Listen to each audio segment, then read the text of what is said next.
Nuestro Sol es una bola colosal de hidrógeno y helio, 330.000 veces la masa de la Tierra. Pero el Sol no solo forma el centro de nuestro sistema solar. Cada segundo, gracias a las reacciones de fusión nuclear en su núcleo, genera unos descomunales 386 billones de julios de energía, de los cuales 175.000 billones llegan a la Tierra en forma de luz solar. Y es esta radiación la que proporciona prácticamente toda la energía que utilizamos los humanos en la Tierra. Sustenta las cadenas alimentarias, impulsa los sistemas meteorológicos que utilizamos para las energías renovables y, por supuesto, es la luz solar capturada por plantas antiguas hace tiempo, enterradas en la corteza terrestre, la que seguimos utilizando cuando quemamos combustibles fósiles. Pero, ¿y si hubiera una forma diferente de alimentar nuestra sociedad industrializada moderna? ¿Y si, en lugar de depender de fotones que han viajado 150 millones de kilómetros de espacio, pudiéramos crear las reacciones de fusión nuclear que mantienen nuestro Sol ardiendo para proporcionarnos una fuente inagotable de energía limpia y eficiente? ¿Y si pudiéramos crear una estrella en la Tierra? Soy Rafael González y estás viendo Astrum. Acompañadme hoy mientras nos adentramos en el corazón de nuestra estrella y descubrimos si alguna vez podremos liberar su poder en nuestro planeta. La humanidad, al parecer, tiene un problema de energía. Incluso mientras consumimos nuestras menguantes reservas de combustibles fósiles y el caos climático se intensifica a nuestro alrededor, cada año nuestros requisitos energéticos aumentan entre un 1% y un 2%. La necesidad de una fuente de energía limpia, eficiente e inagotable nunca ha sido tan acuciante. Durante muchas décadas, esta ha sido la promesa de la fusión nuclear. A diferencia de la fisión nuclear, que divide isótopos raros e inestables para generar energía, la tecnología de fusión pretende replicar los procesos que ocurren dentro de nuestro Sol, fusionando hidrógeno en helio y liberando una enorme cantidad de energía en el proceso. Sin embargo, desde que se empezó a hablar de la fusión como un serio candidato para la generación de energía en la década de 1950, se ha convertido en un cliché que está perpetuamente a 30 años de hacerse realidad. Entonces, ¿por qué parece que la fusión siempre está al alcance de la mano? ¿Acaso las nuevas empresas privadas que han entrado recientemente en el campo ofrecen realmente alguna esperanza de cambiar las cosas? Para comenzar a responder a estas preguntas, no hay mejor lugar para empezar que el lugar que inspiró la ciencia de la fusión en primer lugar, nuestro Sol. Por extraño que parezca ahora, a principios del siglo pasado, no sabíamos qué alimentaba el Sol. La fuente del calor y la luz que sustenta toda la vida en la Tierra era un misterio. La teoría principal era que la energía del Sol provenía de la contracción gravitatoria. En pocas palabras, la idea proponía que, a medida que una estrella irradia energía al espacio, se enfría y se colapsa más bajo su propia gravedad, lo que a su vez provoca que la energía potencial gravitatoria se convierta en calor en el núcleo de la estrella. Hoy sabemos que ese es un proceso genuino. No solo interviene en la formación de las estrellas, sino que también es la razón por la que el gigante gaseoso Júpiter irradia más energía al espacio de la que recibe del Sol. De hecho, el planeta se está encogiendo unos 2 centímetros al año bajo su propia gravedad. Y a medida que el calor interno resultante se abre paso desde las profundidades del interior de Júpiter hacia el espacio, impulsa las intensas tormentas que danzan sobre la superficie del planeta. Pero cuando se trata de alimentar una estrella, un científico se dio cuenta de que la contracción no se sostenía. En un artículo de 1920, el físico Arthur Eddington escribió: «Si la teoría de la contracción se propusiera hoy como una hipótesis novedosa, no creo que tuviera la menor posibilidad de aceptación. Argumentó que la contracción sería insuficientemente inadecuada para alimentar un cuerpo que irradia tanta energía como nuestro Sol. Sospechando que las estrellas eran lugares en los que los átomos de hidrógeno se unían para formar elementos más pesados, Eddington propuso una fuente de energía diferente. Basándose en experimentos realizados por su colega científico Francis Aston. Aston había demostrado que la masa de un núcleo de helio era ligeramente menor que la de 4 núcleos de hidrógeno, Así que, si un átomo de helio fuera simplemente 4 hidrógenos fusionados, faltaba algo de masa. Eddington creía que esta masa perdida se convertía en energía según E igual a mc al cuadrado de Einstein. Y como c, la velocidad de la luz, es un número tan grande, la energía generada a partir de incluso una cantidad minúscula de masa es enorme, lo que significa que la fusión de hidrógeno en helio proporcionaría más que suficiente energía para alimentar el Sol. Las ideas de Eddington eran audaces y no probadas, pero pronto inspiraron un trabajo teórico serio. Y en 1929, los primeros cálculos de fusión nuclear estelar fueron publicados por Robert Atkinson y Fritz Hautermans. Resultó que el Sol y todas las estrellas eran reactores de fusión gigantes, que tomaban el elemento más común del universo, el hidrógeno, y lo fusionaban en otros elementos, empezando por el helio. Ahora, replicar este proceso en la Tierra sería enormemente ventajoso, especialmente en comparación con la fisión nuclear, el proceso que se utiliza hoy en día en las centrales nucleares, donde la fisión se basa en la división de isótopos grandes, raros e inestables como el uranio 235 y el plutonio 239. La fusión nuclear estelar se basa en el hidrógeno, un elemento muy disponible en la Tierra a través de la electrólisis del agua de mar. Y a diferencia de los subproductos radiactivos de la fisión, que crean un enorme problema de eliminación para las centrales nucleares modernas, el subproducto de la fusión estelar es el helio, un elemento extremadamente útil. Gracias a su punto de ebullición excepcionalmente bajo, el helio se utiliza para enfriar los imanes en las máquinas de resonancia magnética para proyectos de investigación científica como el CERN, así como en la producción de microchips. Es un elemento esencial que de hecho necesitamos más. Entonces, ¿cómo logran exactamente las estrellas esta alquimia de fusionar hidrógeno en helio? ¿Y cómo están intentando los científicos replicar el proceso? Bueno, lo primero que hay que considerar es el medio de reacción, la materia de la que están hechas las estrellas. A diferencia de la materia en la Tierra, las estrellas ni siquiera están hechas de átomos y moléculas, donde las nubes de electrones con carga negativa orbitan núcleos con carga positiva. Las estrellas son tan calientes que los electrones pueden escapar por completo de las órbitas atómicas. La sopa resultante de partículas cargadas, iones y electrones libres se conoce como plasma, y es en el plasma donde puede ocurrir la fusión nuclear. Ahora, el plasma es, con mucho, el material más común en el universo, representando más del 99,9% de la materia visible que no es materia oscura. Pero nosotros formamos parte del 0,1%. Esa pequeña cantidad de materia en el universo, que es lo suficientemente fría como para que, en general, los electrones queden confinados en orbitales y la química, no la física nuclear, domine, permitiendo la formación de bolas frías de roca cubiertas de océanos de agua como la Tierra. Para nosotros, crear tales condiciones, hacer plasma lo suficientemente caliente como para mantener la fusión y contenerlo, es un desafío considerable. Verás, el Sol tiene una ventaja gigante literal a su favor. Es tan enorme que la fuerza de la gravedad mantiene el plasma en una esfera casi perfecta con una presión en su núcleo que alcanza los 150 gramos por centímetro cúbico. Tan denso que una cucharadita pesaría cerca de 1 kilogramo.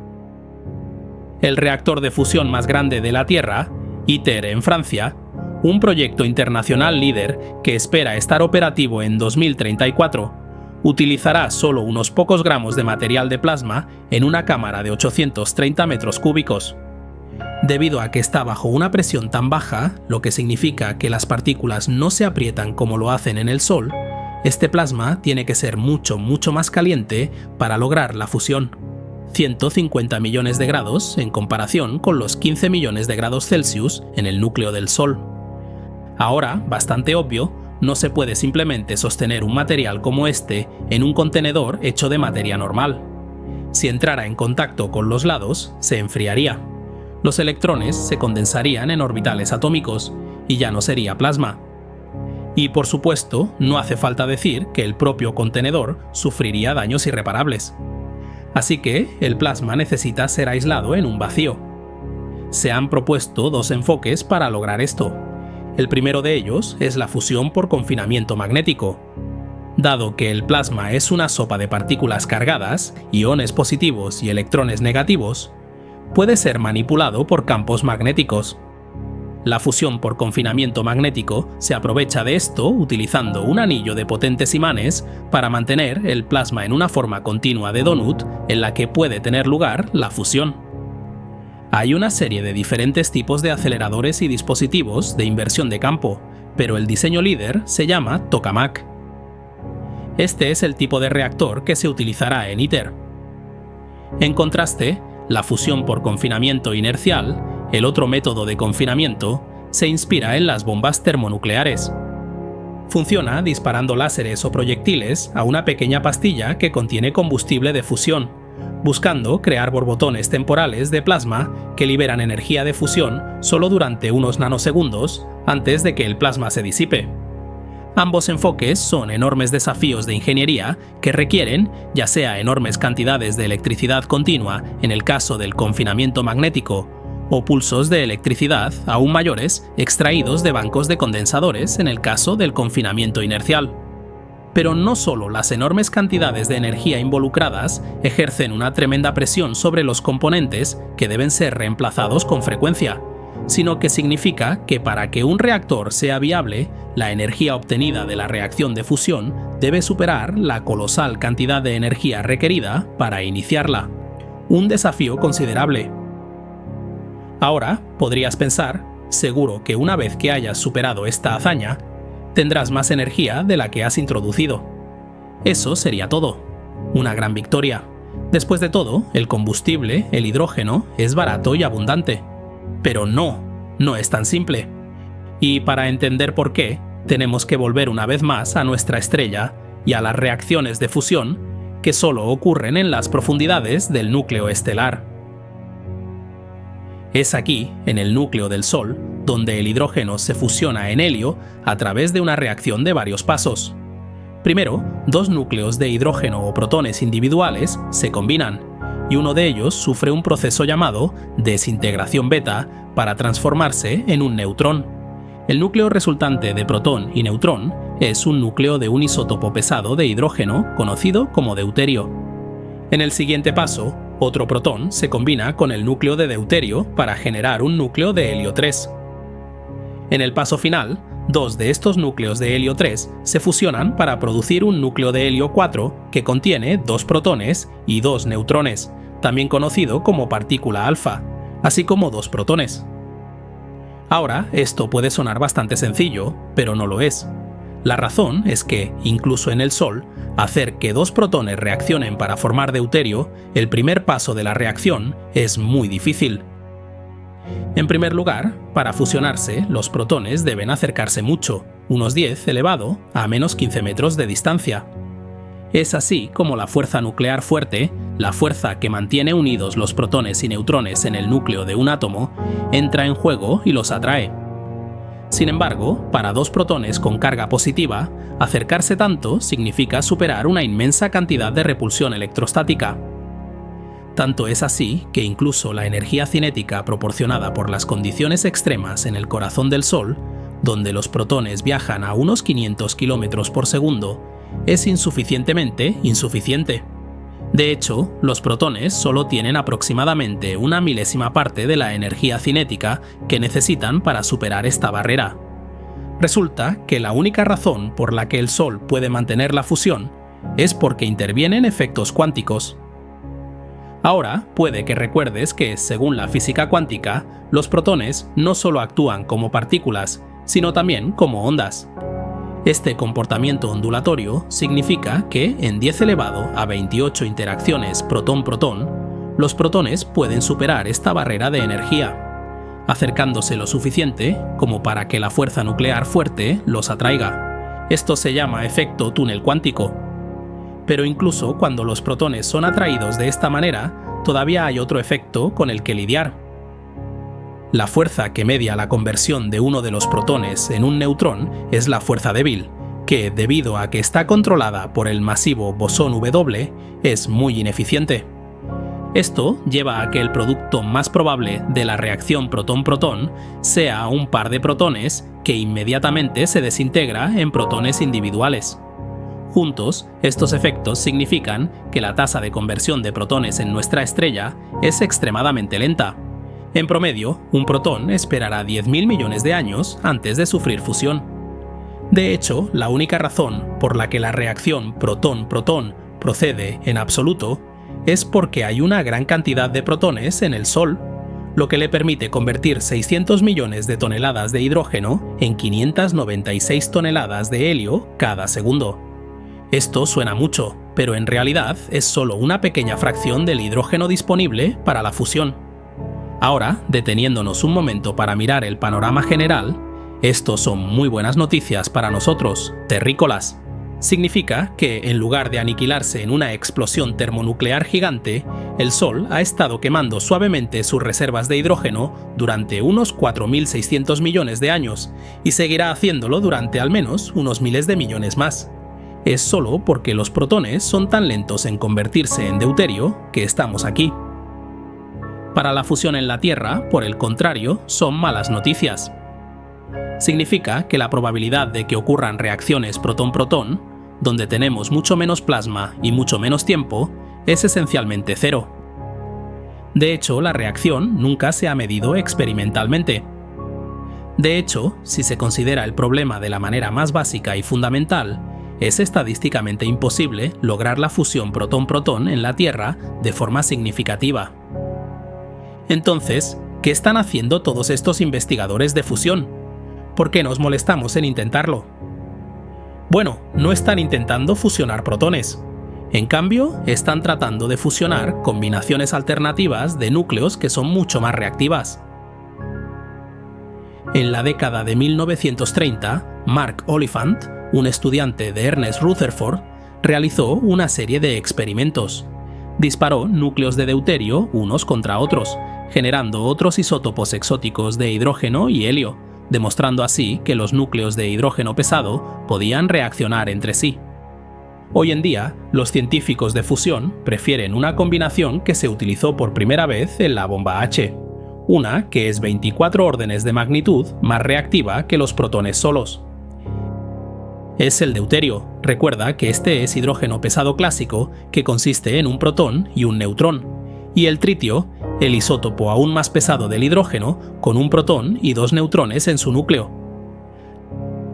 La razón por la que esta combinación es mucho más reactiva es que estos neutrones adicionales conducen a una mayor fuerza fuerte, y no es necesario que un protón sufra una desintegración beta mediada por la fuerza débil en un neutrón.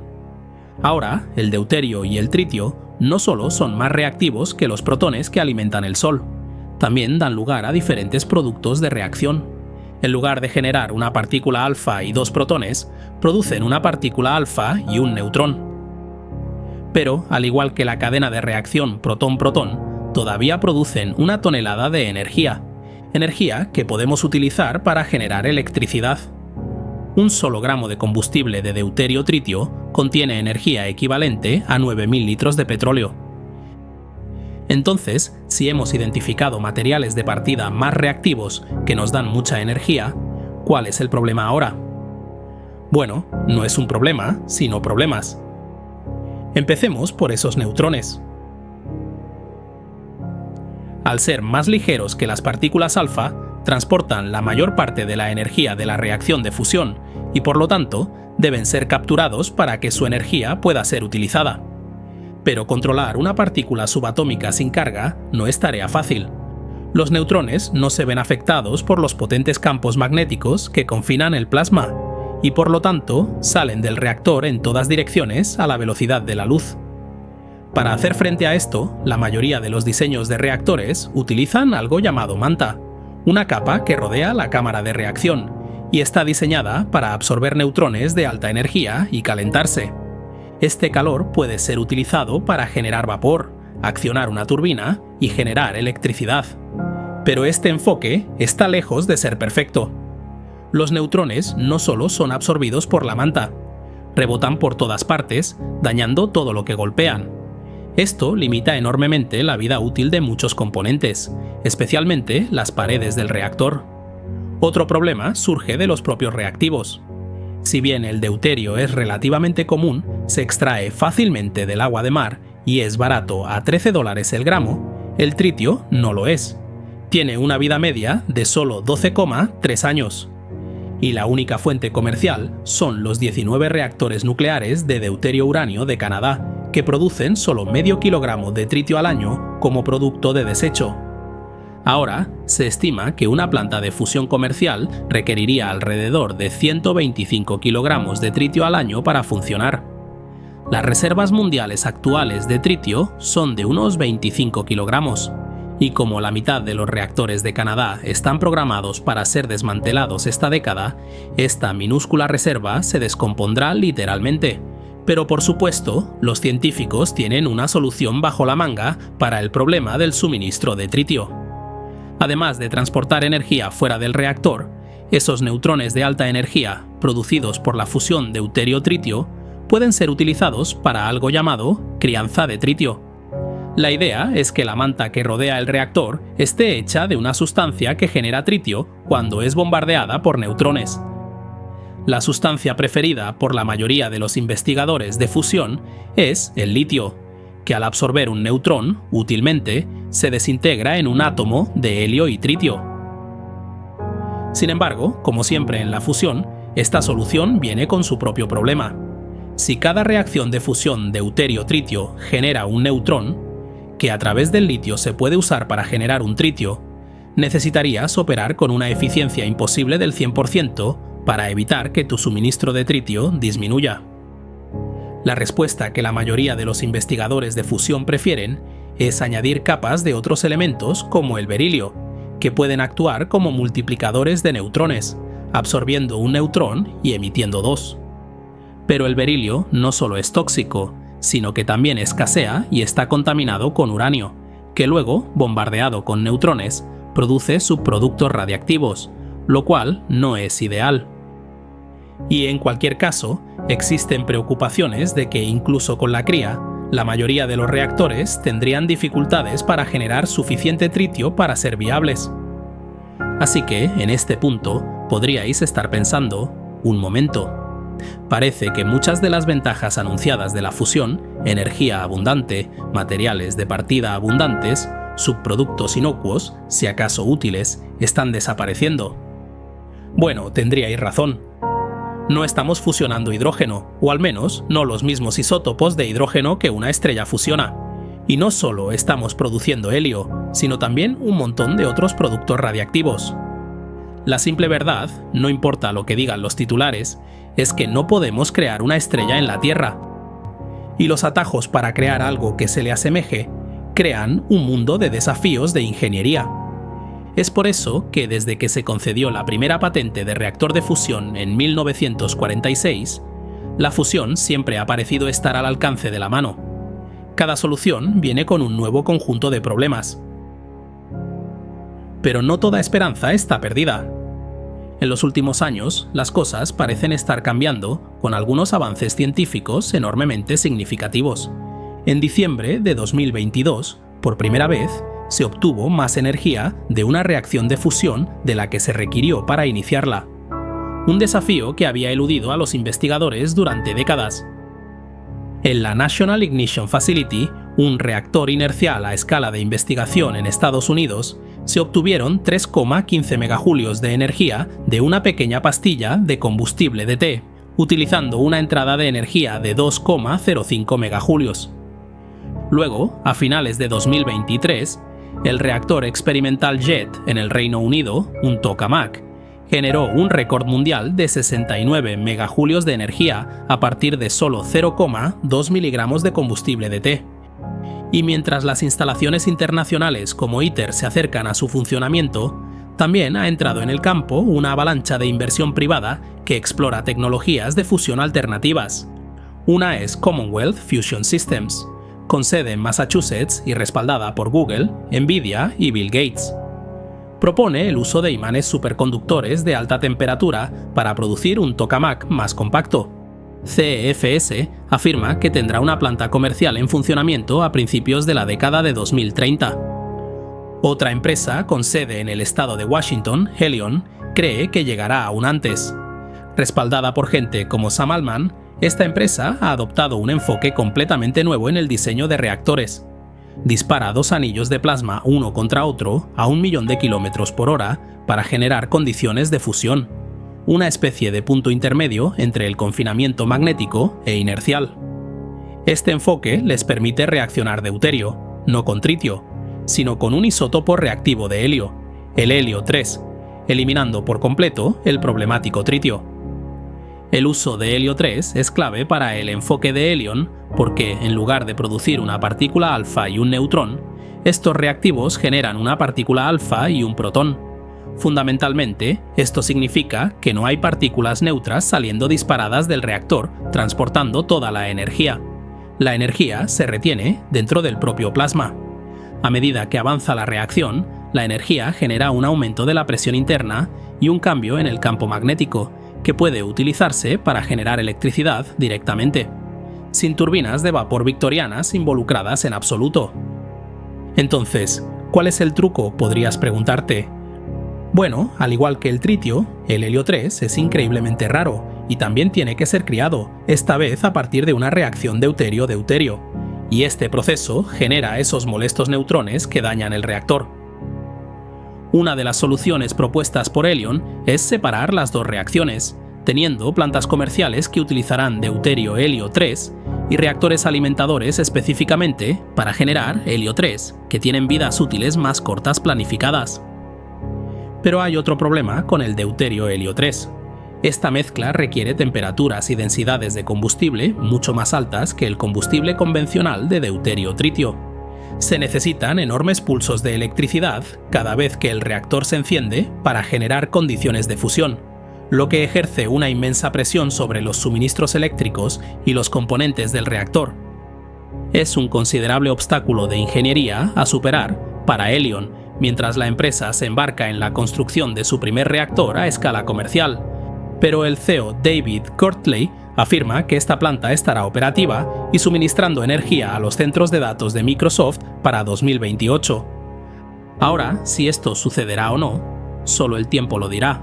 Sin embargo, incluso si ninguna de estas iniciativas privadas alcanza sus tan publicitados hitos, el hecho de que exista esta inversión en absoluto refleja el momento en que se encuentra el sector de la fusión, con nuevas herramientas algorítmicas y de inteligencia artificial a su disposición. Para muchos en el campo, sí se siente como si la fusión finalmente se estuviera acercando a la realidad. Y aunque existen problemas científicos y de ingeniería sin resolver, independientemente del enfoque utilizado, la diversidad de tecnologías de fusión que existen ahora es una gran ventaja. Así que, aunque nunca podremos recrear una estrella en la Tierra, es muy posible que una o incluso varias de las aproximaciones que estamos tratando de construir desempeñen un papel fundamental en el panorama energético del futuro. Terminaré volviendo a Eddington y sus reflexiones de 1920 sobre la energía que alimenta las estrellas. Una estrella está extrayendo de alguna vasta reserva de energía por medios desconocidos para nosotros. Esta reserva difícilmente puede ser otra que la energía subatómica que se sabe que existe abundantemente en toda la materia. A veces soñamos que el hombre algún día aprenderá a liberarla y a utilizarla para su servicio. El almacén es casi inagotable, si tan solo se pudiera aprovechar. Quizás finalmente no falten otros 30 años hasta que descubramos si puede. Un fuerte abrazo a los mecenas que me apoyan en mi misión de divulgar la ciencia. Suscríbete y deja un me gusta para apoyar el canal. Gracias por tu visita y nos vemos en el futuro.